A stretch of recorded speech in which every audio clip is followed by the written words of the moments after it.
Balanced news in high definition. The Fox 19 Morning News.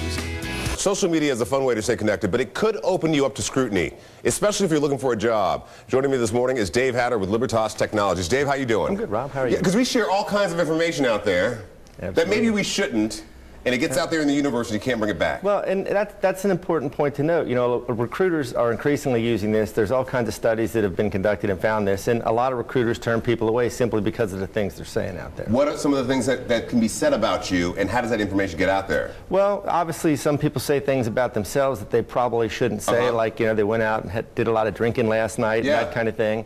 Because, again, people are going to screen you. They're going to look at that, and there may be another candidate with similar skills, you know, qualifications, and they're just going to throw you out as a result. So, and then, you know, other people say things, you can engage in a conversation, maybe someone makes you mad. You say things that maybe you probably shouldn't say in a public forum, because one of the things that most people don't really understand is these are not private forums. No matter what the privacy settings say, anything you post electronically can be shared by someone else without your knowledge and without your consent. Okay, so let's talk about that, because I know a lot of people who make sure their Facebook accounts or Twitter accounts are locked up tight and they can only share information with people that they decide to share information with. A lot of people feel protected, right? That's what they think. Here's a perfect example, Rob. Let's say you and I are Facebook friends and you share something on Facebook, right?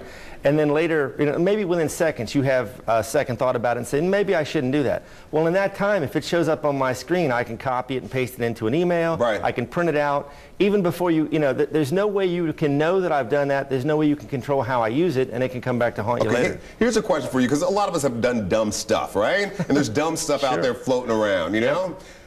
Is there anything you can do to scrub the internet in terms of cleaning up your image? Well, that is a great question. There's different reputation management services out there. There's this My Career Web link I sent that goes out and tries to accumulate that information. You can set up Google alerts for yourself. You ought to Google your name occasionally. But really the only thing you can do if there is negative stuff out there that you want to go away is ultimately try to find it and then figure out how you can push it down by putting more good stuff out there. Okay, yeah. Because you can't get rid of it, but you can make it old, right? Right. You can make it old, and if you get more new, better stuff out there, it will eventually push it down to where people won't find it. I mean, the only way you can get rid of it would be to have some kind of court order or something where legally you could force someone to get rid of it, and good luck with that. And the thing is just think twice before you put information about yourself out there. Yeah, because you don't know who's going to find it. You don't know how long it's going to be out there. You don't know how it might come back to haunt you in the future, especially if you're looking for a job.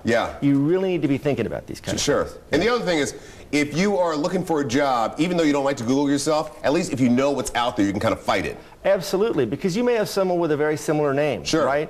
And if someone does a Google search looking into your background because they're thinking about hiring you, and this other person comes up and they've got a long criminal activity or something, if that person does not take the time to investigate and figure it's not you, you might be out of a job. So it's better to get on the front end of it and be proactive about this. Great advice, and we have all of Dave's links at fox19.com. Dave, thanks a lot, man. My pleasure.